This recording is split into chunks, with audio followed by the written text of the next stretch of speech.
ಹೆಚ್ಐ ನ್ಯೂಸ್ಗೆ ಸ್ವಾಗತ. ನಾನು ಪ್ರಿಯಾ. ಈಗ ಹೆಡ್ಲೈನ್ಸ್. ವಿದ್ಯುತ್ ಇಲ್ಲದೆ ಹುಣಸವಳ್ಳಿ ಗ್ರಾಮದ ರೈತರ ಪರದಾಟ. ಆಕ್ರೋಶಗೊಂಡ ರೈತ ಸಂಘದಿಂದ ಕೆಇಬಿ ಕಚೇರಿಗೆ ಮುತ್ತಿಗೆ. ಅಧಿಕಾರಿಗಳ ವಿರುದ್ಧ ಧಿಕ್ಕಾರ ಕೂಗಿ ಪ್ರತಿಭಟನೆ. ಬೇಲೂರು ವ್ಯಾಪ್ತಿಯಲ್ಲಿ ಕಾಡಾನೆ ದಾಳಿ. ಫಸಲಿಗೆ ಬಂದಿದ್ದ ಜೋಳ, ಕಾಫಿ ನಾಶ. ರೈತರು ಮತ್ತು ಕಾಫಿ ತೋಟದ ಮಾಲೀಕರಿಗೆ ನಷ್ಟ. ಹಾಸನ ನಗರದ ಬಿಇಒ ಕಚೇರಿ ಮುಂದೆ ಹೆಚ್ಚುವರಿ ಶಿಕ್ಷಕರ ಧರಣಿ. ಸಂಪೂರ್ಣ ಅವೈಜ್ಞಾನಿಕ ಕೌನ್ಸೆಲಿಂಗ್ ಪ್ರಕ್ರಿಯೆ ವಿರೋಧಿಸಿ ಆಕ್ರೋಶ ವ್ಯಕ್ತಪಡಿಸಿದ ಟೀಚರ್ಸ್. ಆಲೂರು ತಾಲೂಕಿನ ಕೆಇಬಿ ಕಚೇರಿಗೆ ರೈತ ಸಂಘಟನೆ ಮುತ್ತಿಗೆ ಹಾಕಿ ಪ್ರತಿಭಟನೆ ನಡೆಸಿ ತಮ್ಮ ಆಕ್ರೋಶವನ್ನು ವ್ಯಕ್ತಪಡಿಸಿದ್ದಾರೆ.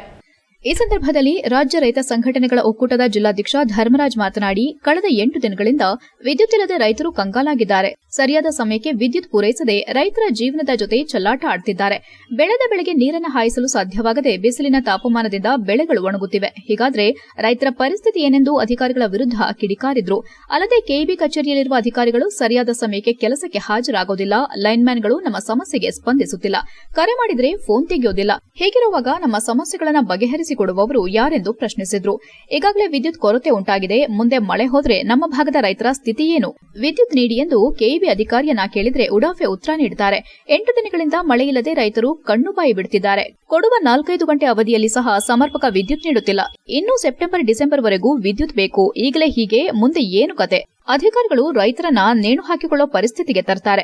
ಬೆಳೆದ ಬೆಳೆಗೂ ಬೆಲೆ ಇಲ್ಲ, ಇತ್ತ ವಿದ್ಯುತ್ ಇಲ್ಲ. ರೈತರ ಪರಿಸ್ಥಿತಿ ಚಿಂತಾಜನಕವಾಗಿದೆ. ಇಲ್ಲಿಯ ಜನಪ್ರತಿನಿಧಿಗಳು ಸುಮ್ಮನೆ ಕಾರ್ಯಕ್ರಮಕ್ಕೆ ಅಲ್ಲಿ ಇಲ್ಲಿ ಹೋಗಿ ಬರ್ತಾರೆ ಅಷ್ಟೇ. ರೈತರ ಕಷ್ಟ ಸುಖಗಳನ್ನು ಆಲಿಸುತ್ತಿಲ್ಲ. ನಮ್ಮ ಭಾಗಕ್ಕೆ ವಿದ್ಯುತ್ ಸ್ಥಾವರ ಮಾಡಿಕೊಡುತ್ತೇವೆ ಎಂದು ಹೇಳಿ 2 ವರ್ಷಗಳೇ ಕಳೆಯಿತು. ಆದರೂ ಇನ್ನೂ ಮಾಡಿಲ್ಲ. ಬರೀ ಆಶ್ವಾಸನೆಗಳೇ ಆಯ್ತೆ ಹೊರತು ಕೆಲಸ ಮಾತ್ರ ಆಗುತ್ತಿಲ್ಲ. ವಿದ್ಯುತ್ ನೀಡಿ ಎಂದು ಇಲ್ಲಿನ ಅಧಿಕಾರಿಗಳನ್ನ ಕೇಳಿದ್ರೆ ದಿನನಿತ್ಯ ಇವರ ಸಬೂಬುಗಳನ್ನ ಕೇಳಿ ಸಾಕಾಗಿದೆ. ಇನ್ನು ಇವರ ಮಾತುಗಳನ್ನ ಕೇಳೋದಿಲ್ಲ. ಎಲ್ಲಾ ಅಧಿಕಾರಿ ಸಿಬ್ಬಂದಿ ವರ್ಗದವರನ್ನ ಕಚೇರಿಗೆ ಕೂಡಿ ಬೀಗ ಹಾಕ್ತೇವೆ ಎಂದು ಎಚ್ಚರಿಸಿದ್ರು. ವಿದ್ಯುತ್ ಇಲಾಖೆ ತಾಲೂಕಿನಲ್ಲಿ ಹದಗೆಟ್ಟು ಹೋಗಿದೆ. ಹೇಳೋರು ಕೇಳೋರು ಇಲ್ಲದಂತಾಗಿದೆ. ಇಷ್ಟ ಬಂದಾಗ ಬರ್ತಾರೆ, ಇಷ್ಟ ಬಂದಾಗ ಹೋಗ್ತಾರೆ. ಇಂತಹವರಿಗೆ ಏಕೆ ಸರ್ಕಾರ ಸಂಬಳ ನೀಡುತ್ತಿದೆ ಗೊತ್ತಿಲ್ಲ. ಇವರೆಲ್ಲ ಬಡವರ ಹೊಟ್ಟೆ ಮೇಲೆ ಹೊಡೆಯೋದಕ್ಕೆ ಬಂದಿದ್ದಾರೆ.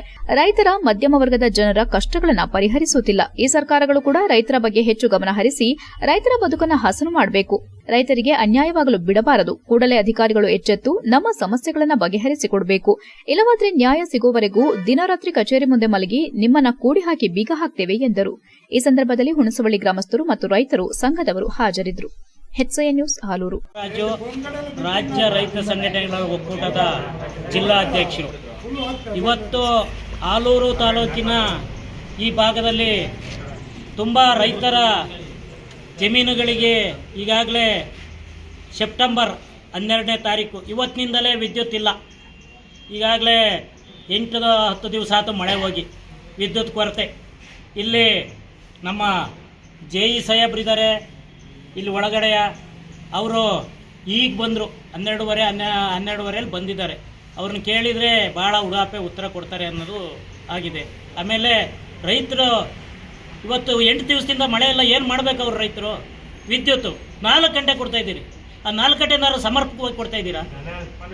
ಇವತ್ತು 9ನೇ ತಿಂಗಳಾದರೆ ಇವತ್ತಿನಿಂದ ನಾವು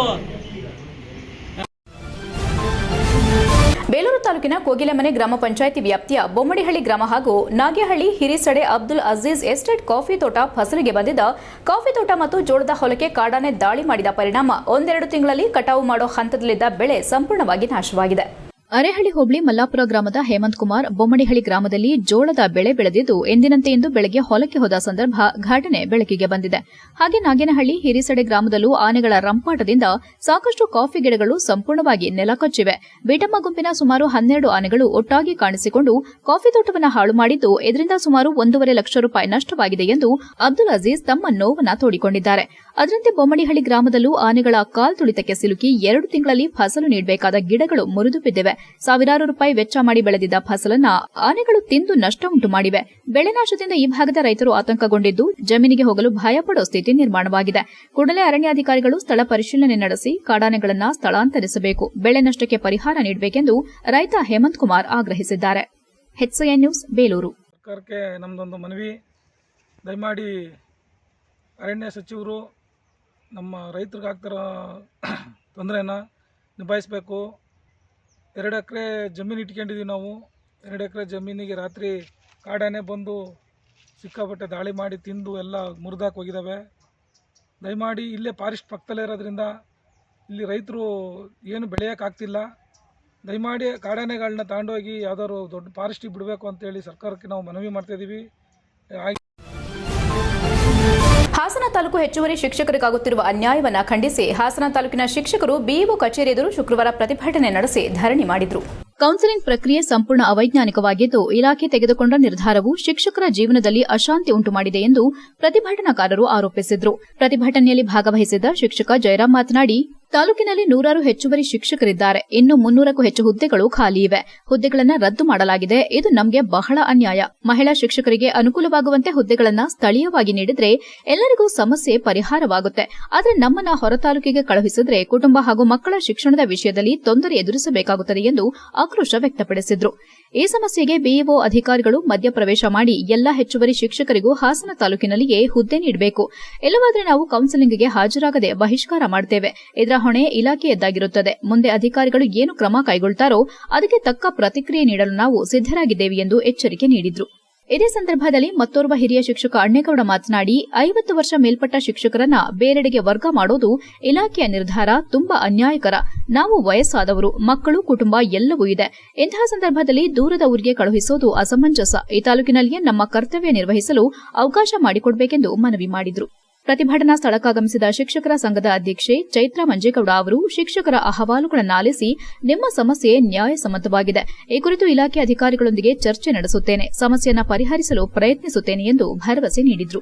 ಪ್ರತಿಭಟನೆಯಲ್ಲಿ ಶಿಕ್ಷಕರಾದ ಪರಮೇಶ್, ಕಲ್ಲಹಳ್ಳಿ ಹರೀಶ್ ಸೇರಿದಂತೆ ಅನೇಕರು ಉಪಸ್ಥಿತರಿದ್ದರು. ಧರಣಿ ಸಮಯದಲ್ಲಿ ಶಿಕ್ಷಕರು ಘೋಷಣೆಗಳನ್ನು ಕೂಗುತ್ತಾ ಇಲಾಖೆಯ ವಿರುದ್ಧ ತೀವ್ರ ಅಸಮಾಧಾನ ವ್ಯಕ್ತಪಡಿಸಿದರು. HCN news Hassan. ರಾಜ್ಯಾಧ್ಯಕ್ಷರು ಏನಂತ ಹೇಳಿದ್ರು, ನಾವೆಲ್ಲ ಸಾಮಾನ್ಯ PST ಶಿಕ್ಷಕರು, ಇಲ್ಲಿ ಯಾವುದೇ GPT PST ಅಂತ ಇಲ್ಲ ಅಂತ ಹೇಳಿದ್ರು. ಈಗ ನೋಡಿದ್ರೆ ಈಗ GPT ಪೋಸ್ಟ್ ನಮಗೆ ಓಪನ್ನೇ ಆಗ್ತಾ ಇಲ್ಲ. ಸೈನ್ಸ್ ಓಪನ್ ಆಗ್ತಾ ಇಲ್ಲ, ಮ್ಯಾಥ್ಸ್ ಓಪನ್ ಆಗ್ತಿಲ್ಲ, ಇಂಗ್ಲೀಷ್ ಓಪನ್ ಆಗ್ತಾ ಇಲ್ಲ, ಯಾವುದು ಓಪನ್ ಆಗ್ತಾ ಇಲ್ಲ. ಓನ್ಲಿ PST ಕನ್ನಡದವ್ರಿಗೆ ಯಾವುದು ಕನ್ನಡ, ಸೋಷಿಯಲ್ ಸೈನ್ಸು ಇಷ್ಟೇ ಓಪನ್ ಆಗ್ತಾ ಇರೋದು. ಅದು ಹಾಸನ ತಾಲೂಕಲ್ಲಿ ಮಾತ್ರ. ಇನ್ನು ಬೇರೆ ತಾಲೂಕಲ್ಲಿ ಶಿಕ್ಷಕರಿಗೆ ಎಲ್ಲ ಪೋಸ್ಟ್ಗಳು ಓಪನ್ ಆಗ್ತಾ ಇದ್ದಾವೆ. HCN ನ್ಯೂಸ್ನಲ್ಲಿ ಈಗ ಒಂದು ಪುಟ್ಟ ಬ್ರೇಕ್.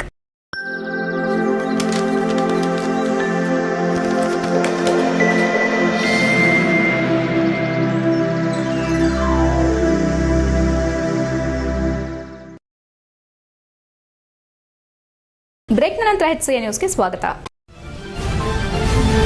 ಕೆಪಿಸಿಸಿ ಅಧ್ಯಕ್ಷ ಡಿಕೆ ಶಿವಕುಮಾರ್ ಆದೇಶ ಹಾಗೂ ಎಐಸಿಸಿ ಸದಸ್ಯ ಗಂಡಸಿ ಶಿವರಾಮ್ ಶಿಫಾರಸಿನ ಮೇರೆಗೆ ಕಾರ್ಮಿಕ ವಿಭಾಗದ ರಾಜ್ಯ ಉಪಾಧ್ಯಕ್ಷರಾಗಿ ನನ್ನನ್ನು ನೇಮಿಸಲಾಗಿದೆ ಎಂದು ಡಾ ಗೋಪಾಲೇಗೌಡ ಸಂತೋಷ ವ್ಯಕ್ತಪಡಿಸಿದರು. ಪತ್ರಿಕಾಗೋಷ್ಠಿಯಲ್ಲಿ ಶುಕ್ರವಾರ ಮಾತನಾಡಿ, ಉಪಮುಖ್ಯಮಂತ್ರಿ ಡಿಕೆ ಶಿವಕುಮಾರ್, ಸೇವಾದಳದ ರಾಜ್ಯಾಧ್ಯಕ್ಷ ಪುಟ್ಟಸ್ವಾಮಿಗೌಡ, ಎಐಸಿಸಿ ಸದಸ್ಯರಾದ ಗಂಡಸಿ ಶಿವರಾಮ್, ಸಂಸದ ಶ್ರೇಯಸ್ ಪಟೇಲ್, ಶಾಸಕ ಕೆಎಂ ಶಿವಲಿಂಗೇಗೌಡ, ಕಾಂಗ್ರೆಸ್ ಜಿಲ್ಲಾಧ್ಯಕ್ಷ ಲಕ್ಷ್ಮಣ್ ಎಲ್ಲರ ಶಿಫಾರಸಿನ ಮೇರೆಗೆ ತಮ್ಮನ್ನ ತಕ್ಷಣದಿಂದ ಜಾರಿಗೆ ಬರುವಂತೆ ನೇಮಕ ಮಾಡಲಾಗಿದೆ. ತನಗೆ ನೀಡಿರುವ ಜವಾಬ್ದಾರಿಯನ್ನ ಅಚ್ಚುಕಟ್ಟಾಗಿ ನಿಷ್ಠೆಯಿಂದ ನಿಭಾಯಿಸುವೆ ಎಂದರು. ರಾಜ್ಯ ಮತ್ತು ಜಿಲ್ಲಾ ಕಾಂಗ್ರೆಸ್ ಸಮಿತಿ ಮಾರ್ಗದರ್ಶನದಲ್ಲಿ ಸ್ಥಳೀಯ ನಾಯಕರ ಸಹಕಾರದೊಂದಿಗೆ ಪಕ್ಷ ಸಂಘಟನೆ ಮಾಡೋದಾಗಿ ತಿಳಿಸಿದರು. ಹಾಗೆಯೇ ಕಾರ್ಮಿಕರ ಏಳಿಗೆಗೆ ಶ್ರಮಿಸುವೆ. ನನಗೆ ಈ ಅವಕಾಶ ಕಲ್ಪಿಸಿರುವ ಜಿಲ್ಲೆ ಮತ್ತು ರಾಜ್ಯದ ಎಲ್ಲ ನಾಯಕರಿಗೆ ಧನ್ಯವಾದ ಹೇಳಿದರು. ಇದೇ ವೇಳೆ ಹಾಸನ ನಗರಾಭಿವೃದ್ಧಿ ಪ್ರಾಧಿಕಾರದ ಅಧ್ಯಕ್ಷ ಆಕಾಂಕ್ಷಿಗಳಲ್ಲಿ ನಾನು ಒಬ್ಬನಾಗಿದ್ದೇನೆ. ನನಗೆ ಜವಾಬ್ದಾರಿ ನೀಡಿದ್ರೆ ನಿಭಾಯಿಸುವೆ ಎಂದು ಪ್ರಶ್ನೆಗೆ ಉತ್ತರಿಸಿದರು. ಈ ಮಟ್ಟಕ್ಕಿರೋದಕ್ಕೆ ನಿಮ್ಮೆಲ್ಲರ ಸಹಕಾರ ಸಿಕ್ಕಿರೋದು. ನನಗೆ ಕೊಟ್ಟಿರೋ ಜವಾಬ್ದಾರಿಯನ್ನ ನಿಷ್ಠೆಯಿಂದ ನಿಭಾಯಿಸುವುದಾಗಿ ಹೇಳಿದ್ರು. ಕಾರ್ಮಿಕರ ಸೇವೆ ಮಾಡೋದೇ ನಮ್ಮ ಪುಣ್ಯ, ಸೇವೆ ಮಾಡೋದು ನಮ್ಮ ಕರ್ತವ್ಯ. ಇದನ್ನ ಪರಿಗಣನೆ ಮಾಡೋದು ಪಕ್ಷದ ವರಿಷ್ಠರಿಗೆ ಸೇರಿದೆ. ನಾನು 1980ರ ವಿದ್ಯಾರ್ಥಿ ದೆಸೆಯಿಂದಲೇ ಪಕ್ಷಕ್ಕಾಗಿ ದುಡಿದಿದ್ದೇನೆ. ಜಿಲ್ಲಾ ಕಾಂಗ್ರೆಸ್, ಬ್ಲಾಕ್ ಕಾಂಗ್ರೆಸ್ ಮತ್ತು ಸೇವಾದಳದಲ್ಲಿ ನಿಷ್ಠೆಯಿಂದ ಸೇವೆ ಸಲ್ಲಿಸಿರುವುದಾಗಿ ಹೇಳಿದರು. ಪತ್ರಿಕಾಗೋಷ್ಠಿಯಲ್ಲಿ ಅರಸೀಕೆರೆ ತಾಲೂಕು ಪಂಚಾಯಿತಿ ಮಾಜಿ ಉಪಾಧ್ಯಕ್ಷ ಶಿವಣ್ಣ, ಕೌಶಿಕ ಗ್ರಾಮ ಪಂಚಾಯಿತಿ ಮಾಜಿ ಉಪಾಧ್ಯಕ್ಷ ದೇವರಾಜೇಗೌಡ, ಗಿರೀಶ್, ಕಾಂಗ್ರೆಸ್ ಸೇವಾದಳದ ಮಾಜಿ ಅಧ್ಯಕ್ಷ ಸತೀಶ್ ಇತರರು ಉಪಸ್ಥಿತರಿದ್ದರು. HCN news Hassan. ನಾನೇನಾದರೂ ಇವತ್ತು ಈ ಮಟ್ಟಕ್ಕೆ ಬಂದಿದ್ದೀನಿ, ಈಗ ಕುಳಿತಿದ್ದೀನಿ ಅಂದರೆ ನಿಮ್ಮ ಸಹಕಾರ, ನಿಮ್ಮ ಒಂದು ಮಾರ್ಗದರ್ಶನ ನನಗೆ ಭಾಳ ಸಿಕ್ಕಿದೆ. ನಿಮ್ಗೆ ಎಷ್ಟು ಅಭಿನಂದನೆ ಹೇಳಿದ್ರು ಕೂಡ ಕಡಿಮೆ. ಒಂದು ಕಾಫಿನೂ ಕುಡಿದರೆ ನಿರಂತರವಾಗಿ 30 ವರ್ಷದಿಂದ ನನಗೆ ಸಹಕಾರ ಕೊಡ್ತಾ ಬಂದಿದೆ. ನಿಮ್ಮ ಋಣನ ತೀರ್ಸೋಕ್ಕಾಗಲ್ಲ. ಆ ಸಂದರ್ಭನ ಇನ್ನೂ ಬಂದಿಲ್ಲ. ಆ ಸಂದರ್ಭ ಬಂದರೆ ನಾನು ತೀರ್ಸೋಕ್ಕೆ ಪ್ರಯತ್ನ ಮಾಡ್ತೀನಿ. ಎರಡನೇದಾಗಿ ಈಗ ನೇಮಕ ಮಾಡಿದಂಥ ನೇಮಕ ಮಾಡೋದು ಸಾಕಾರ ಮಾಡಿದಂಥ ದಿವಂಗತ ಟಿ ಶ್ರೀನಿವಾಸ್ ಸ್ಮರಣಾರ್ಥ ಪಿಕೆ ನಾರಾಯಣ ಸಾಹಿತ್ಯ ದತ್ತಿ ಪ್ರಶಸ್ತಿಗೆ ಬೇಲೂರಿನ ಹಿರಿಯ ಸಾಹಿತಿ ಡಾಕ್ಟರ್ ಶ್ರೀವತ್ಸ ಎಸ್ ಭಟ್ಟಿ ಅವರು ಆಯ್ಕೆಯಾಗಿದ್ದು, ಅವರನ್ನ ಬೇಲೂರು ಕನ್ನಡ ಸಾಹಿತ್ಯ ಪರಿಷತ್ ವತಿಯಿಂದ ಸನ್ಮಾನಿಸಿ ಗೌರವಿಸಲಾಯಿತು. ಬೇಲೂರಿನ ಅವರ ನಿವಾಸದಲ್ಲಿ ಸನ್ಮಾನಿಸಿ ಮಾತನಾಡಿ ತಾಲೂಕು ಕನ್ನಡ ಸಾಹಿತ್ಯ ಪರಿಷತ್ತಿನ ಅಧ್ಯಕ್ಷ ಮಾನ ಮಂಜೇಗೌಡ ಡಾಕ್ಟರ್ ಶ್ರೀವತ್ಸ ಎಸ್ವಟಿ ಅವರು ಸಾಹಿತ್ಯ ಕ್ಷೇತ್ರದಲ್ಲಿ ಮಾಡಿದ ಪರಿಶ್ರಮ, ಸಂಶೋಧನಾ ಸೇವೆ ಮತ್ತು ಸೃಜನಶೀಲ ಕೊಡುಗೆಗಳು ಇಡೀ ಕನ್ನಡ ನಾಡಿಗೆ ಹೆಮ್ಮೆ ತಂದಿವೆ.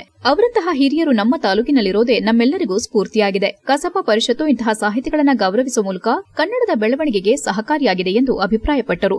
ಅಲ್ಲದೆ ಸುಮಾರು 200ಕ್ಕೂ ಹೆಚ್ಚು ದೇವಾಲಯಗಳ ಪುನರ್ರಚನೆ ಮತ್ತು ಹಳೆಗನ್ನಡವನ್ನ ಸೇರಿದಂತೆ ಹಲವು ವಿಷಯಗಳಲ್ಲಿ ಪ್ರಬುದ್ಧತೆ ಇರುವ ಇಂತಹ ಮಹಾನ್ ಸಾಹಿತಿ ನಮ್ಮ ಬೇಲೂರಿನಲ್ಲಿರುವುದು ಹೆಮ್ಮೆ ತರುವ ಸಂಗತಿ ಎಂದರು.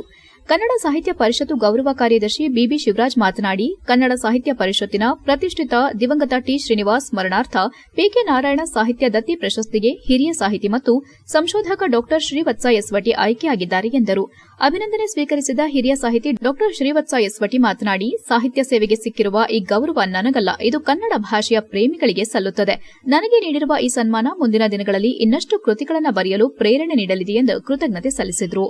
ಕಾರ್ಯಕ್ರಮದಲ್ಲಿ ತಾಲೂಕು ಸಾಹಿತ್ಯ ಪರಿಷತ್ತಿನ ಗೌರವ ಸಲಹೆಗಾರ ಮಾ ಶಿವಮೂರ್ತಿ, ಮಾಜಿ ಅಧ್ಯಕ್ಷ ಬಿಎಲ್ ರಾಜೇಗೌಡ, ದೇಶಭಕ್ತ ಬಳಗದ ಅಧ್ಯಕ್ಷ ಡಾ ಸಂತೋಷ್, 9ನೇ ಕಸಾಪ ಸಮ್ಮೇಳನ ಅಧ್ಯಕ್ಷರಾಗಿದ್ದ ಇಂದಿರಮ್ಮ, ಸಾಹಿತಿ ಮಧುಮಾಲತಿ ರುದ್ರೇಶ್, ಚನ್ನಕೇಶವ ದೇಗುಲ ಪ್ರಧಾನ ಅರ್ಚಕ ಶ್ರೀನಿವಾಸ್ ಭಟ್, ಪತ್ರಕರ್ತ ಗಣೇಶ್, ಪದಾಧಿಕಾರಿಗಳು, ಹಿರಿಯ ಕವಿ, ಲೇಖಕರು ಹಾಗೂ ಸಾಹಿತ್ಯಾಸಕ್ತರು ಪಾಲ್ಗೊಂಡು ಕಾರ್ಯಕ್ರಮಕ್ಕೆ ಸೊಬಗು ತಂದರು. HCN news, Belur. ತಾಲೂಕು ಕನ್ನಡ ಸಾಹಿತ್ಯ ಪರಿಷತ್ ವತಿಯಿಂದ ನಮ್ಮ ತಾಲೂಕಿನ ಹೆಮ್ಮೆಯ ಸುಪುತ್ರರಾದ ಡಾಕ್ಟರ್ ಶ್ರೀವತ್ಸ ಎಸ್ವಟಿ ಸಾಹಿತಿಗಳು ಮತ್ತು ಸಂಶೋಧಕರು ಅನೇಕ ಲೇಖನಗಳು, ಗ್ರಂಥಗಳ ಮೂಲಕ ಇಡೀ ರಾಜ್ಯದಾದ್ಯಂತ ಹೆಸರು ಮಾಡಿರ್ತಕ್ಕಂತಹ ಸಾಹಿತಿ ನಮ್ಮ ತಾಲೂಕಿನಲ್ಲಿ, ನಮ್ಮ ಬೇಲೂರಲ್ಲಿ ಇರತಕ್ಕಂಥದ್ದು ನಮ್ಮ ಕನ್ನಡ ಸಾಹಿತ್ಯ ಪರಿಷತ್ತಿಗೆ ಒಂದು ಹೆಮ್ಮೆ ಅಂತ ಹೇಳ್ತಾ, ಇವರಿಗೆ ಟಿ.ಕೆ. ನಾರಾಯಣರಾವ್ ಅವರ ದತ್ತಿ ಪ್ರಶಸ್ತಿ, ಕನ್ನಡ ರಾಜ್ಯ ಸಾಹಿತ್ಯ ಪರಿಷತ್ ಬೆಂಗಳೂರು ಇವರು ಕೊಡಮಾಡಲ್ಪಟ್ಟಿರ್ತಕ್ಕಂಥದ್ದು ನಮ್ಮ ತಾಲೂಕಿಗೆ ಒಂದು ಹೆಮ್ಮೆ ಅಂತ ನಾನು ಕೇಂದ್ರ ಕನ್ನಡ ಸಾಹಿತ್ಯ ಪರಿಷತ್ತು ವತಿಯಿಂದ 17ನೇ ತಾರೀಕು ಏನು ದತ್ತಿ ಪ್ರಶಸ್ತಿಯನ್ನು ಆಯ್ಕೆ ಮಾಡಿಕೊಂಡಿದ್ದಾರೆ. ಅದರಲ್ಲಿ ಬೇಲೂರಿನ ಹಿರಿಯ ಸಾಹಿತಿಗಳಾದಂಥ ಡಾಕ್ಟರ್ ಶ್ರೀವತ್ಸ ಎಸ್ವಟಿ ಅವರಿಗೆ ಶ್ರೀ ಪಿಕೆ ನಾರಾಯಣ ಸ್ವಾಮಿ ಸಾಹಿತ್ಯ ದತ್ತಿ ಪ್ರಶಸ್ತಿ ಆಯ್ಕೆಯಾಗಿದೆ. ಆಯ್ಕೆಯಾಗಿರೋ ಹಿನ್ನೆಲೆಯಲ್ಲಿ ಜಿಲ್ಲೆಯವರಾದ ಇವರು MA ಸ್ನಾತಕೋತ್ತರ ಪದವಿ ಹಾಗೂ PhD ಪದವಿ ಪಡೆದಿರುತ್ತಾರೆ. ಹಳಗನ್ನಡ ಕಾವ್ಯ ಬೋಧನೆ, ಪುರಾತನ ಶಾಸನಗಳ ಅಧ್ಯಯನ, ಪುರಾತನ ದೇವಾಲಯಗಳ ಅಧ್ಯಯನ. ಸಕಲೇಶಪುರ ತಾಲೂಕಿನ ಯಸಳೂರು ಹೋಬಳಿ ಗೊದ್ದು ಗ್ರಾಮದಲ್ಲಿ ತೋಟದ ಭೂಮಿ ಸರ್ವೆ ಪ್ರಕ್ರಿಯೆಯಲ್ಲಿ ಸರ್ವೇಯರ್ ಹಣದ ಆಮಿಷಕ್ಕೊಳಗಾಗಿ ಸುಳ್ಳು ಸ್ಕೆಚ್ ಸಿದ್ಧಪಡಿಸಿರುವುದರಿಂದ ನ್ಯಾಯಾಲಯಕ್ಕೂ ತಪ್ಪು ಮಾಹಿತಿ ನೀಡಲಾಗಿದೆ ಎಂದು ತೋಟದ ಮಾಲೀಕ HN ಭೋಜೇಗೌಡ ಆರೋಪಿಸಿ ಆಕ್ರೋಶ ವ್ಯಕ್ತಪಡಿಸಿದರು. ಶುಕ್ರವಾರ ಹಾಸನದಲ್ಲಿ ನಡೆದ ಪತ್ರಿಕಾಗೋಷ್ಠಿಯಲ್ಲಿ ಮಾತನಾಡಿದ ಅವರು, ಸರ್ವೆ ನಂಬರ್ 93/2ರಲ್ಲಿ ನನಗೆ 4.38 ಗುಂಟೆ ತೋಟವಿದೆ. ನನ್ನ ಚಿಕ್ಕಪ್ಪ ಜಿಆರ್ ಮಲ್ಲೇಶ್ ಅವರು ಇದನ್ನು ಒತ್ತುವರಿ ಮಾಡಿಕೊಂಡಿದ್ದು, ಈ ಕುರಿತು ಸಕಲೇಶಪುರ ಸಿವಿಲ್ ಹಿರಿಯ ನ್ಯಾಯಾಲಯದಲ್ಲಿ ದಾವೆ ವಿಚಾರಣೆ ನಡೆಯುತ್ತಿದೆ. ನ್ಯಾಯಾಲಯದ ಆದೇಶದಂತೆ ಸಕಲೇಶಪುರ ಭೂಮಾಪನ ಕಚೇರಿಯಿಂದ ಮನು ಎಂಬ ಸರ್ವೇಯರ್ ತೋಟಕ್ಕೆ ಬಂದು ಮೂಲ ಟಿಪ್ಪಣಿಯಂತೆ ಸರ್ವೆ ಮಾಡೋದಾಗಿ ಹೇಳಿದ್ದ. ಆದರೆ ಬಳಿಕ ಮಲ್ಲೇಶ್ ಹಾಗೂ ಅವರ ಮಗ ಸಂತೋಷ್ ಇವರ ಒತ್ತಾಯಕ್ಕೆ ಮಣಿದು ಸುಳ್ಳು ಹೇಳಿ ತೋಟದ ಮೂಲ ಸ್ಕೆಚ್ ಇಲ್ಲವೆಂದು ತಪ್ಪು ವರದಿ ಸಿದ್ಧಪಡಿಸಿ ನ್ಯಾಯಾಲಯಕ್ಕೆ ಸಲ್ಲಿಸಿದ್ದಾರೆ ಎಂದು ಆರೋಪಿಸಿದರು. ಇದರಿಂದ ಕೇವಲ ನಮ್ಮ ಕುಟುಂಬಕ್ಕೆ ಮಾತ್ರವಲ್ಲ, ನ್ಯಾಯಾಲಯದ ಗೌರವಕ್ಕೂ ಧಕ್ಕೆ ತಲುಪಿದೆ. ಸುಮಾರು 15 ವರ್ಷಗಳ ಹಿಂದೆ ಮೂಲ ಟಿಪ್ಪಣಿಯಂತೆ ಸರ್ವೆ ನಡೆಸಿ ಎಲ್ಲ ಅಣ್ಣತಮ್ಮಂದಿರ ಒಪ್ಪಿಗೆಯೊಂದಿಗೆ ಕಾನೂನುಬದ್ಧ ದಾಖಲೆಗಳು ಸಿದ್ಧವಾಗಿದ್ದವು. ಆದರೆ ಇದೀಗ ಅದನ್ನೇ ನಿರ್ಲಕ್ಷಿಸಿ ಹೊಸ ಸುಳ್ಳು ಸ್ಕೆಚ್ ತಯಾರಿಸಿ ನ್ಯಾಯಾಲಯಕ್ಕೂ ಸಲ್ಲಿಸುವ ಮೂಲಕ ನಮಗೆ ಅಪಾರ ಮಾನಸಿಕ ಕಿರುಕುಳ, ಆರ್ಥಿಕ ಹಾನಿ ಉಂಟಾಗಿದೆ. ಕಳೆದ 10 ವರ್ಷಗಳಿಂದ ನ್ಯಾಯಕ್ಕಾಗಿ ಹೋರಾಟ ನಡೆಸುತ್ತಿದ್ದೇವೆ. ಆದರೆ ಅಧಿಕಾರಿಗಳ ಅಕ್ರಮದಿಂದ ನಮ್ಮ ಪರಿಶ್ರಮ ವ್ಯರ್ಥವಾಗುತ್ತಿದೆ ಎಂದು ಬೇಸರ ವ್ಯಕ್ತಪಡಿಸಿದರು. ಇದೇ ವೇಳೆ ಸರ್ವೇಯರ್ ಮನು ಹಾಗೂ ನಂತರ ನೇಮಿಸಲ್ಪಟ್ಟ ಪುನೀತ್ ಇಬ್ಬರು ಮಲ್ಲೇಶ್ ಹಾಗೂ ಅವರ ಮಗ ಸಂತೋಷ್ ಅವರ ಒತ್ತಾಯಕ್ಕೆ ತಲೆಬಾಗಿದ್ದು ಸತ್ಯವನ್ನ ಬದಲಾಯಿಸಿ ನ್ಯಾಯಾಲಯಕ್ಕೆ ತಪ್ಪು ವರದಿ ನೀಡಿದ್ದಾರೆ. ಇದರಿಂದ ನಮ್ಮ ಹಕ್ಕು ಕಳೆದು ಹೋಗುವಂತಾಗಿದೆ. ಸರ್ಕಾರದ ಮೂಲ ದಾಖಲೆಗಳ ಇದನ್ನ ಸಾಬೀತು ಮಾಡುತ್ತವೆ. ಅದರಿಂದ ಇಂತಹ ತಪ್ಪು ಸ್ಕೆಚ್ ಸಿದ್ಧಪಡಿಸಿ ನ್ಯಾಯಾಲಯಕ್ಕೆ ಸುಳ್ಳು ವರದಿ ಸಲ್ಲಿಸಿದ ಅಧಿಕಾರಿಗಳ ವಿರುದ್ಧ ಕಠಿಣ ಕ್ರಮ ಕೈಗೊಂಡು ನ್ಯಾಯ ದೊರಕಿಸಿಕೊಡಬೇಕೆಂದು ಭೋಜೇಗೌಡ ಒತ್ತಾಯಿಸಿದರು. ಪತ್ರಿಕಾಗೋಷ್ಠಿಯಲ್ಲಿ ಭೋಜೇಗೌಡರ ಪತ್ನಿ ಜ್ಯೋತಿ, ಸುಬ್ರಹ್ಮಣ್ಯ ಮತ್ತಿತರರು ಉಪಸ್ಥಿತರಿದ್ದರು. HCN news, Haasan. ಪತ್ನಿಯವರ ಹೆಸರಲ್ಲಿ ಗೊದ್ದು ಗ್ರಾಮ, ಯಶ್ಲೂರು ಹೋಬಳಿ, ಸಕಲೇಶಪುರ ತಾಲೂಕು. ಗೊದ್ದು ಗ್ರಾಮದಲ್ಲಿ 93/2 ಸರ್ವೆ ನಂಬರು, 4 ಎಕರೆ 38 ಗುಂಟೆ ಕಾಫಿ ತೋಟ ಇದೆ. ಅಲ್ಲಿ ಅಕ್ಕಪಕ್ಕ ಅಂದಮೇಲೆ ಒತ್ತುವರಿ ಆಗಿರೋದು ಸಹಜ ಇದ್ದೇ ಇರುತ್ತೆ. ಆ ತೋಟ ತುಂಬ ಹಳೆಯ ತೋಟ ಆಗಿರುತ್ತೆ. ತುಂಬ ಬ್ರಿಟಿಷರ ಕಾಲದಿಂದ ಇರ್ತಕ್ಕಂತಹ ಒಂದು ತೋಟ. ರೆಕಾರ್ಡ್ಸು ಅಂದಿನಿಂದನೂ ಕರೆಕ್ಟ್ ಆಗಿದೆ. ಆ ತೋಟವನ್ನು ಪೋಡು 4 ಭಾಗ ಮಾಡ್ತಾರೆ ಅಣ್ಣ ತಮ್ಮಂದರಿಗೆ. ಪೋಡಾದಾಗ ಪೋಡಾಗಿರೋದು ಸರಿಯಾಗಿದೆ, ಆದರೆ ಪಕ್ಕದವ್ರು ನಮಗೆ ಬಿಟ್ಕೊಡ್ಬೇಕು, ಹದ್ದುಬಸ್ತು ಸರ್ವೆ ಎಲ್ಲ ಆಯಿತು. ಅವ್ರು ಬಿಟ್ಕೊಡೋದಿಲ್ಲ ಅಂತ ಕೂತಾಗ ನಾವು ಕೋರ್ಟಿಗೆ ಹೋಗಿದ್ದೀವಿ. ಕೋರ್ಟಿಗೆ ಹೋದಾಗ ಕೋರ್ಟಲ್ಲಿ ವಿಚಾರಣೆ ಎಲ್ಲ ನಡೀತಾ ಮುಗಿದ ನಂತರ ಸರ್ವೆ ಮಾಡಿ ವರದಿ ಕೊಡಿ ಅಂತ ADLR ಆಫೀಸಿಗೆ ಕೋರ್ಟು ನೋಟಿಸ್ ಮಾಡುತ್ತೆ. ಫಸ್ಟ್ ಒಬ್ಬರು ಸರ್ವೆಗೆ ಬರ್ತಾರೆ, ಮನು ಅನ್ನೋರು. ಸರ್ವೆಗೆ ಬಂದ ದಿವಸ ನಮಗೆ ಯಾರು ತೋಟ ಬಿಟ್ಕೊಡ್ಬೇಕಾಗಿತ್ತೋ ಅವರು, ಇಲ್ಲ ಈ ಪೋಡ ಆಗಿರೋದು ಸರಿ ಇಲ್ಲ, ನೀವು ವಿಲೇಜ್ ಮ್ಯಾಪ್ ಪ್ರಕಾರ ಸರ್ವೆ ಮಾಡಬೇಕು ಅಂದ್ಕೊಂಡವರು ತುಂಬ ಒತ್ತಡ ಮಾಡಿದಾಗ ಮನು ಅವರು ಹೇಳ್ತಾರೆ, ಇಲ್ಲ ನಾವು ಏನು ಕೋರ್ಟಲ್ಲಿ ಕೇಸ್ ನಡೀತಾ ಇದೆ. HCI ನ್ಯೂಸ್ನಲ್ಲಿ ಈಗ ಒಂದು ಪುಟ್ಟ ಬ್ರೇಕ್.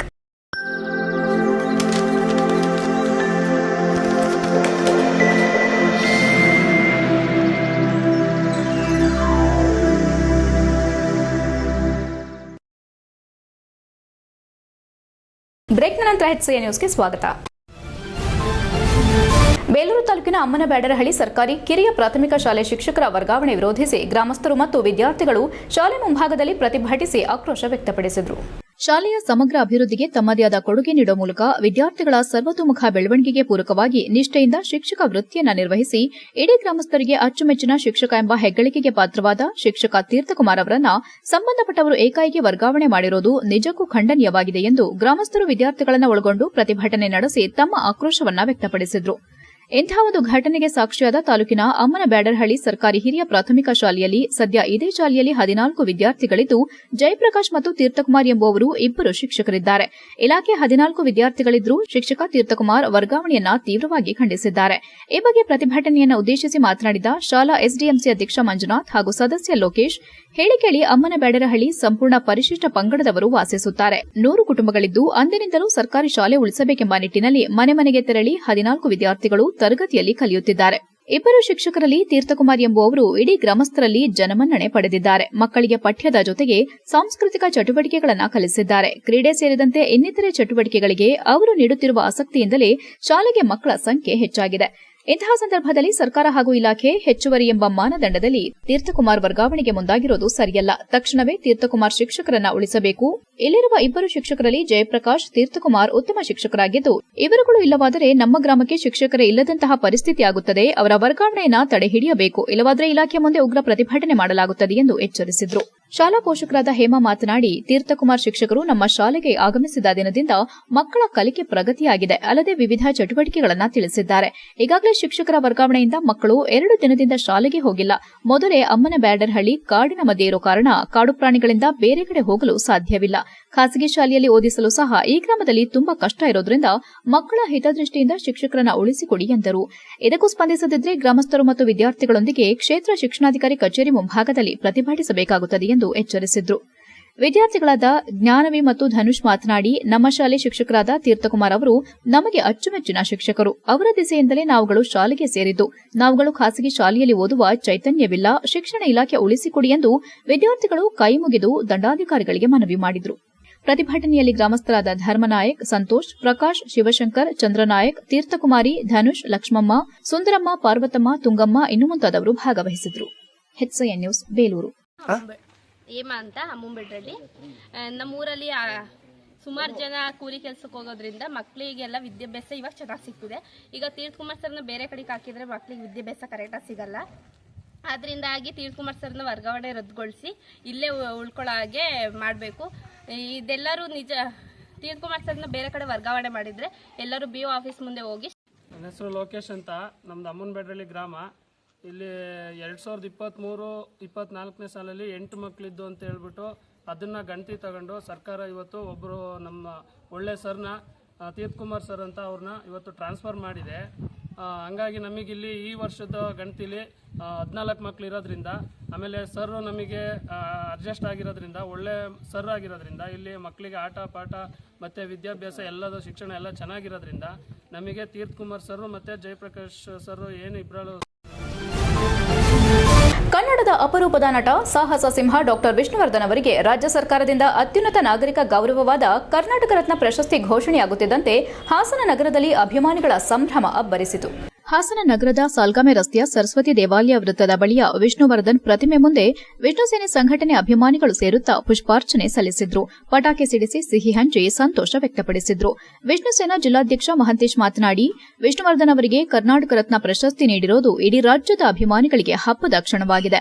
ಇದಕ್ಕಾಗಿ ಮುಖ್ಯಮಂತ್ರಿ ಸಿದ್ದರಾಮಯ್ಯ ಅವರಿಗೆ ಅಭಿನಂದನೆಗಳು. 200ಕ್ಕೂ ಹೆಚ್ಚು ಚಿತ್ರಗಳಲ್ಲಿ ಅಭಿನಯಿಸಿದ ಸಾಹಸ ಸಿಂಹರ ಪ್ರತಿಯೊಂದು ಚಿತ್ರವೂ ಸಮಾಜಕ್ಕೆ ಒಳ್ಳೆ ಸಂದೇಶ ನೀಡಿದೆ.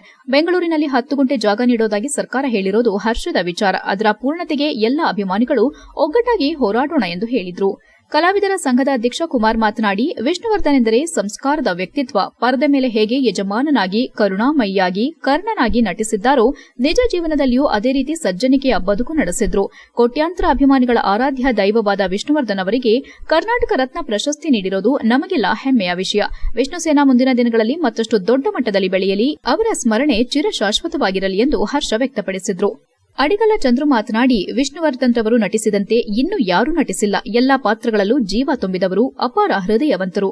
ಕರ್ನಾಟಕ ರತ್ನ ಪ್ರಶಸ್ತಿ ಸಿಕ್ಕಿರೋದು ರಾಜ್ಯಕ್ಕೆ ಗೌರವದ ವಿಷಯ. ಈ ನಿರ್ಧಾರಕ್ಕೆ ಸರ್ಕಾರಕ್ಕೆ ಧನ್ಯವಾದಗಳು ಎಂದರು.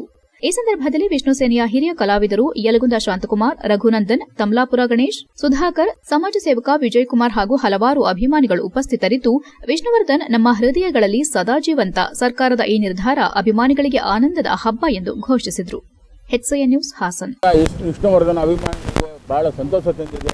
ನಿನ್ನೆ ಕರ್ನಾಟಕ ಸರ್ಕಾರದವರು ವಿಷ್ಣುವರ್ಧನ್ ಅವರಿಗೆ ಕರ್ನಾಟಕ ಪ್ರಶಸ್ತಿ ಕೊಟ್ಟಿರೋದು ಇಡೀ ನಮ್ಮ ಕರ್ನಾಟಕಕ್ಕೆ ಒಳ್ಳೆಯ ಒಂದು ಸುದ್ದಿ ಬಂದಿದೆ. ನಾವೆಲ್ಲ ಒಂದು ಮಂಕಾಗ್ಬಿಟ್ಟಿದ್ದೀವಿ. ಈ ದಿನ ನಮಗೆ ಎಲ್ಲರಿಗೂ ಅಭಿಮಾನಿಗಳು ಎಲ್ಲರಿಗೂ ಒಂದು ಸಂತೋಷ ತಂದಿದೆ.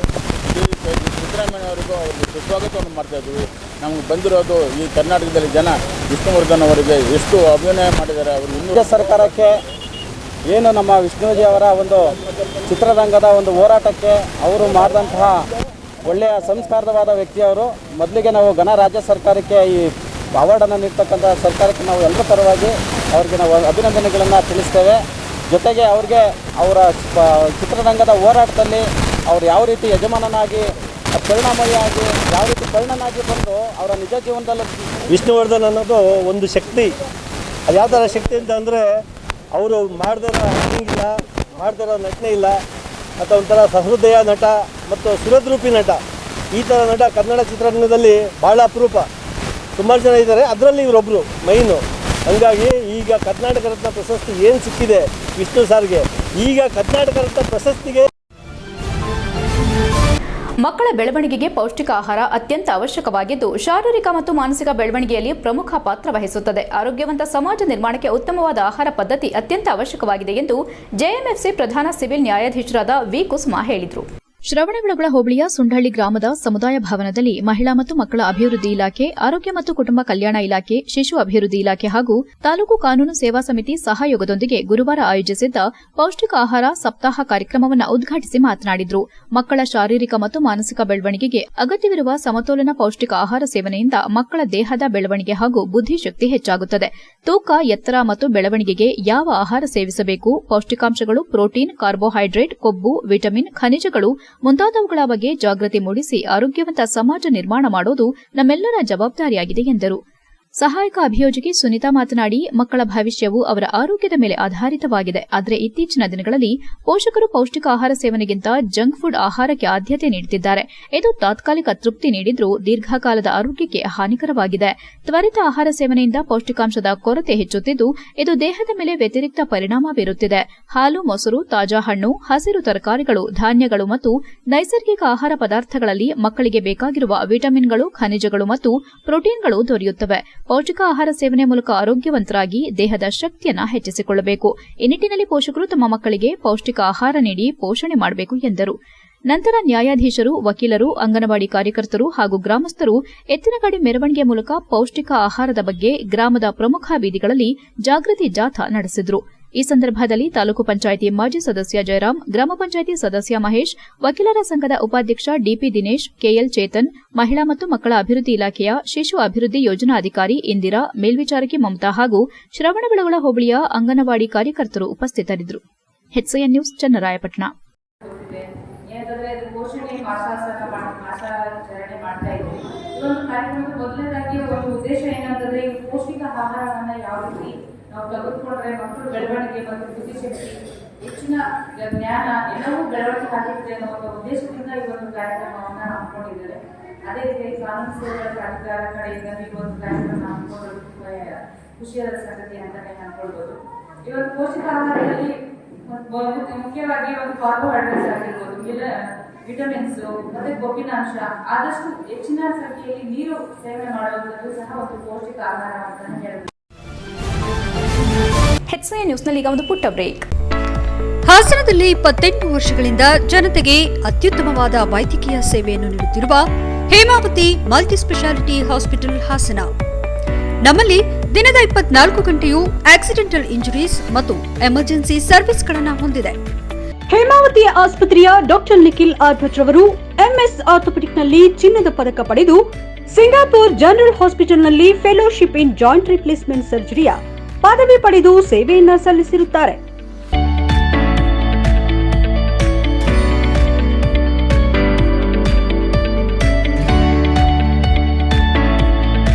ನಮ್ಮಲ್ಲಿ ಆಂಬ್ಯುಲೆನ್ಸ್ ಸೇವೆಯೂ ಲಭ್ಯ. ಇನ್ನೇಕೆ ತಡ? ನೀವು ಯಾವುದೇ ಮೂಳೆ ಸಮಸ್ಯೆ ಹೊಂದಿದ್ದರೆ ಹಿಂದೆ ಭೇಟಿ ನೀಡಿ. ಹೇಮಾವತಿ ಮಲ್ಟಿಸ್ಪೆಷಾಲಿಟಿ ಹಾಸ್ಪಿಟಲ್, ಉತ್ತರ ಬಡಾವಣೆ, ಹಾಸನ. ಬ್ರೇಕ್ನ ನಂತರ HCN ನ್ಯೂಸ್ಗೆ ಸ್ವಾಗತ. ಹಾಸನ ನಗರದ ಜಿಲ್ಲಾ ಕನ್ನಡ ಸಾಹಿತ್ಯ ಪರಿಷತ್ತು ಭವನದಲ್ಲಿ ಒಕ್ಕಲಿಗ ಧರ್ಮ ಮಹಾಸಭಾ ಹಾಸನ ಘಟಕದ ಉದ್ಘಾಟನೆಯು ಸೆಪ್ಟೆಂಬರ್ 15 ಸೋಮವಾರ ಬೆಳಗ್ಗೆ 11 ಗಂಟೆಗೆ ನಡೆಯಲಿದ್ದು, ಜೊತೆಗೆ ಒಕ್ಕಲಿಗರ ಜನಗಣತಿ ಜಾಗೃತಿ ಸಭೆ ನಡೆಯಲಿದೆ ಎಂದು ಒಕ್ಕಲಿಗ ಮಹಿಳಾ ಸಂಘದ ಭಾರತಿ ಅವರು ತಿಳಿಸಿದರು. ಪತ್ರಿಕಾಗೋಷ್ಠಿಯಲ್ಲಿ ಶುಕ್ರವಾರ ಮಾತನಾಡಿ, ಈ ಕಾರ್ಯಕ್ರಮವನ್ನು ಕುಣಿಗಲ್ ತಾಲೂಕು ಕಸಬಾ ಹೋಬಳಿ ಕಿತ್ತಮಂಗಲ ಅರೆ ಶಂಕರ ಮಠದ ಮಠಾಧೀಶರಾದ ಶ್ರೀ ಸಿದ್ದರಾಮಯ್ಯ ಚೈತನ್ಯ ಮಹಾಸ್ವಾಮೀಜಿ ಉದ್ಘಾಟಿಸಲಿದ್ದಾರೆ. ಮುಖ್ಯ ಅತಿಥಿಯಾಗಿ ಸಂಸದ ಶ್ರೇಯಸ್ ಪಟೇಲ್, ವಿಧಾನಸಭಾ ಸದಸ್ಯ ಸ್ವರೂಪ್ರಕಾಶ್, ಮಾಜಿ ಶಾಸಕ ಪ್ರೀತಂಗೌಡ, ಹಾಸನ ಮಹಾನಗರ ಪಾಲಿಕೆಯ ಮೇಯರ್ ಹೇಮಲತಾ, ಜಿಲ್ಲಾಧಿಕಾರಿ ಕೆಎಸ್ ಲತಾಕುಮಾರಿ, ಎಸ್ಪಿ ಮೊಹಮ್ಮದ್ ಸುಜಿತಾ, ತಹಸೀಲ್ದಾರ್ ಗೀತಾ, ಪೌರಾಯುಕ್ತ ಕೃಷ್ಣಮೂರ್ತಿ, ಸಮಾಜ ಸೇವಕ ಲಕ್ಷ್ಮಣಗೌಡ, ಕಾಂಗ್ರೆಸ್ ಮುಖಂಡ ದೇವರಾಜೇಗೌಡ ಸೇರಿದಂತೆ ಅನೇಕರು ಭಾಗವಹಿಸಲಿದ್ದಾರೆ. ಕಾರ್ಯಕ್ರಮಕ್ಕೆ ಸಮುದಾಯದ ಮುಖಂಡರು ಹೆಚ್ಚಿನ ಸಂಖ್ಯೆಯಲ್ಲಿ ಆಗಮಿಸಿ ಯಶಸ್ವಿಗೊಳಿಸಬೇಕು, ನಮಗೆ ಪ್ರೋತ್ಸಾಹ ನೀಡಬೇಕೆಂದು ಮನವಿ ಮಾಡಿದರು. ಜಿಲ್ಲೆಯಲ್ಲಿ ಒಕ್ಕಲಿಗರ ಧರ್ಮ ಸಂಘದಲ್ಲಿ 500 ಜನರಿದ್ದು, ಒಕ್ಕಲಿಗರ ಬಗ್ಗೆ ಧಾರ್ಮಿಕ ಮಹಾಸಭೆ ಜೊತೆಗೆ ನಮ್ಮ ಒಕ್ಕಲಿಗರ ಜಾತಿ ಗುರುತಿಸುವುದು ಕೂಡ ಈ ಸಭೆಯಲ್ಲಿ ಸೇರಿದೆ ಎಂದು ಉದ್ದೇಶ ತಿಳಿಸಿದರು. ಪತ್ರಿಕಾಗೋಷ್ಠಿಯಲ್ಲಿ ಹಾಜರಿದ್ದವರು ದೇವರಾಜ್, ರಂಗಸ್ವಾಮಿ, ಶ್ರೀನಿವಾಸ್, ನಾಗಲಕ್ಷ್ಮಿ ಹಾಗೂ ಇತರರು. HCN news Haasan. ಒಕ್ಕಲಿಗ ಧರ್ಮ ಮಹಾಸಭಾದಲ್ಲಿ ಒಕ್ಕಲಿಗರ ಬಗ್ಗೆ ಧಾರ್ಮಿಕವಾಗಿ ಸಾಮಾಜಿಕವಾಗಿ ಕಾರ್ಯನಿರ್ವಹಿಸುವಂಥದ್ದು. ಇದರಲ್ಲಿ ಜನಜಾಗೃತಿ ಮತ್ತು ಒಕ್ಕಲಿಗರ ಜಾಗೃತಾ ಸಭೆ ಅಂತ ಇವಾಗ ನಮ್ಮದು ಕ್ಯಾಸ್ಟನ್ನ ನಾವು ನಮ್ಮದು ಇವಾಗೆಲ್ಲ ಸುಳ್ಳು ಬರ್ತಾ ಇದೆ ಅಲ್ಲ ನಮಗೆಲ್ಲ ಇವಾಗ ವರ್ಕಲ್ಲಿ ಎಜುಕೇಷನಲ್ಲೆಲ್ಲ ನಮ್ಮ ಜಾತಿನ ಗುರುತಿಸೋಂಥ ಕೆಲಸ. ನನ್ನ ಜಾತಿ ಇದು ಅಂತ ಹೇಳಿದ್ರೆ ಸರ್ಕಾರದಿಂದ ಮಾಡಿದ್ರಲ್ವ ಇವಾಗ ಆ ಕೆಲಸದಲ್ಲಿ ನಾವು ಮುಂದೆ ಹೋಗೋಣ. ನಾನು ಏನು ಅನ್ನೋದನ್ನು ನನ್ನ ಜಾತಿ ಯಾವುದೆಂದು ಗುರುತಿಸ್ಕೊಳ್ಳೋದಕ್ಕೆ ಈ ಕೆಲಸ ಮಾಡ್ತಾ ಇದ್ದೀವಿ ಮೇಡಮ್. ಚನ್ನರಾಯಪಟ್ಟಣದ ಜನನಿ ಸೇವಾ ಫೌಂಡೇಶನ್ ಸಂಸ್ಥೆ ವತಿಯಿಂದ ಪಟ್ಟಣದ ಹೌಸಿಂಗ್ ಬೋರ್ಡ್ ಸರ್ಕಾರಿ ಹಿರಿಯ ಪ್ರಾಥಮಿಕ ಶಾಲೆ ಮಕ್ಕಳಿಗೆ ಗುರುತಿನ ಚೀಟಿ, ಪೆನ್, ಪೆನ್ಸಿಲ್ ಮತ್ತು ನೋಟ್ಬುಕ್ ಅನ್ನು ವಿತರಿಸುವ ಕಾರ್ಯಕ್ರಮ ಜರುಗಿತು. ಕಾರ್ಯಕ್ರಮದಲ್ಲಿ ಸಂಸ್ಥೆಯ ಅಧ್ಯಕ್ಷ ಮಂಜುನಾಥ್ ಕುರುವಂಕ ಮಾತನಾಡಿ, ಸರ್ಕಾರಿ ಶಾಲೆ ಉಳಿಸಬೇಕೆಂದು ಎಲ್ಲಾ ಸವಲತ್ತುಗಳು ಸರ್ಕಾರಿ ಶಾಲೆಗಳಲ್ಲಿ ಸಿಗುತ್ತವೆ. ಒಳ್ಳೆ ನುರಿತ ಶಿಕ್ಷಕರಿರ್ತಾರೆ. ತಂದೆ ತಾಯಿಗಳಿಗೆ ಹೊರೆಯಾಗದಂತಹ ಶಾಲಾ ಶುಲ್ಕವಿರುತ್ತದೆ. ಸರ್ಕಾರಿ ಶಾಲೆಗಳನ್ನು ಖಾಸಗಿ ಶಾಲೆಗಳಿಗಿಂತ ಯಾವುದರಲ್ಲೂ ಕಡಿಮೆ ಇರಬಾರದು. ಸರ್ಕಾರಿ ಶಾಲೆಗಳನ್ನು ಉಳಿಸುವ ಕೆಲಸ ನಮ್ಮಂತಹ ಸ್ವಸಹಾಯ ಸಂಸ್ಥೆಗಳಿಂದ ಆಗಬೇಕು. ಶಾಲೆ ಹಾಜರಾತಿಯನ್ನು ಹೆಚ್ಚಿಸಲು ಅನುಕೂಲವಾಗುತ್ತದೆ ಎಂದು ಹೇಳಿದರು. ಕಾರ್ಯಕ್ರಮದಲ್ಲಿ ಸಂಸ್ಥೆ ಉಪಾಧ್ಯಕ್ಷರು ರುದ್ರೇಶ್ ಬಾಲಚಂದ್ರನ್, ಪ್ರಧಾನ ಕಾರ್ಯದರ್ಶಿ ರವಿಕುಮಾರ್ ಜೆ, ಕಾರ್ಯದರ್ಶಿ ರಮೇಶ್, ಖಜಾಂಚಿ ವಿನೋದ್ ಪ್ರಸಾದ್, ನಿರ್ದೇಶಕರಾದ ಕಿಶೋರ್, ಮಂಜುನಾಥ್, ಅಶ್ವಿನಿ, ಶಾಲೆ ಶಿಕ್ಷಕರಾದ ದೇವರಾಜ್, ಸುನಂದಮ್ಮ, ದಮಯಂತಿ ಹಾಗೂ ಇತರರು ಭಾಗವಹಿಸಿದರು. HCN news Channarayapatna. ಮಕ್ಕಳೇ, ಇವತ್ತಿನ ಮಕ್ಕಳೇ ಮುಂದಿನ ಪ್ರಜೆಗಳು. ಇವತ್ತಿನ ಮಕ್ಕಳು ಮುಂದಿನ ಪ್ರಜೆಗಳು. ಈ ದೇಶದ ಭವಿಷ್ಯ ಅಡಗಿರೋದು ಮಕ್ಕಳ ಕೈಲಿ. ಇವತ್ತೆಲ್ಲ ಖಾಸಗಿ ಶಾಲೆಗಳು ಜಾಸ್ತಿಯಾಗಿ ಮಕ್ಕಳ ಪರಿಸ್ಥಿತಿ ಯಾವ ರೀತಿ ಆಗಿದೆ ಅಂತಂದ್ರೆ, ಮಕ್ಕಳನ್ನ ಬರೀ ಓದುವಂತ ಯಂತ್ರಗಳನ್ನ ಮಾಡ್ಕೊಂಡಿದ್ದಾರೆ ಪೋಷಕರು. ಯಾಕೆ ಅಂದ್ರೆ ನನ್ನ ಮಗ ಎಲ್ಲರಿಗಿಂತ ಜಾಸ್ತಿ ಓದ್ಬೇಕು, ಎಲ್ಲರಿಗಿಂತ ಜಾಸ್ತಿ ಮಾರ್ಕ್ಸ್ ತೆಗಿಬೇಕು, ಎಲ್ಲರಿಗಿಂತಲೂ ಜಾಸ್ತಿ ನನ್ನ ಮಗ ಮೇಲಿರಬೇಕು ಅನ್ನೋ ಒಂದೇ ಕಾರಣಕ್ಕೋಸ್ಕರ ಮಕ್ಕಳನ್ನ ಯಂತ್ರಗಳನ್ನಾಗಿ ಮಾಡ್ಕೊಂಡಿದ್ದಾರೆ, ಓದೋ ಯಂತ್ರಗಳನ್ನಾಗಿ ಮಾಡ್ಕೊಂಡಿದ್ದಾರೆ. ಇವತ್ತ ಸರ್ಕಾರಿ ಶಾಲೆಗಳು ಹಲವಾರು ಶಾಲೆಗಳು ಮುಚ್ಚಿ ಹೋಗ್ತಾ ಇದೆ. ಕಾರಣ ಏನಂತಂದ್ರೆ ನನ್ನ ಮಕ್ಕಳು ಓದಬೇಕು ಅಂತ ಜಾಸ್ತಿ ಮಕ್ಕಳ ಮೇಲೆ ಪ್ರೆಷರ್ ಹಾಕಿ ಮಕ್ಕಳಿಗೆ ಇಲ್ಲ ಸಲ್ಲದ ಇವತ್ತು ಹುಟ್ಟುವಂತ ಮಕ್ಕಳು ಕೂಡ ಇಲ್ಲ ಸಲ್ಲದ ಕಾಯಿಲೆಗಳು ಸೃಷ್ಟಿ ಆಗ್ತದೆ. ಕಾರಣ ಮಕ್ಕಳ ಮೇಲೆ ಪೋಷಕರು ಹೇಳ್ತಕ್ಕಂಥ ಪ್ರೆಷರ್ ಅಷ್ಟಿರೋದ್ರಿಂದ. ಕೊನೆಯಲ್ಲಿ ಮತ್ತೊಮ್ಮೆ ಮುಖ್ಯಾಂಶಗಳು. ವಿದ್ಯುತ್ ಇಲ್ಲದೆ ಹುಣಸವಳ್ಳಿ ಗ್ರಾಮದ ರೈತರ ಪರದಾಟ. ಆಕ್ರೋಶಗೊಂಡ ರೈತ ಸಂಘದಿಂದ ಕೆಇಬಿ ಕಚೇರಿಗೆ ಮುತ್ತಿಗೆ. ಅಧಿಕಾರಿಗಳ ವಿರುದ್ಧ ಧಿಕ್ಕಾರ ಕೂಗಿ ಪ್ರತಿಭಟನೆ.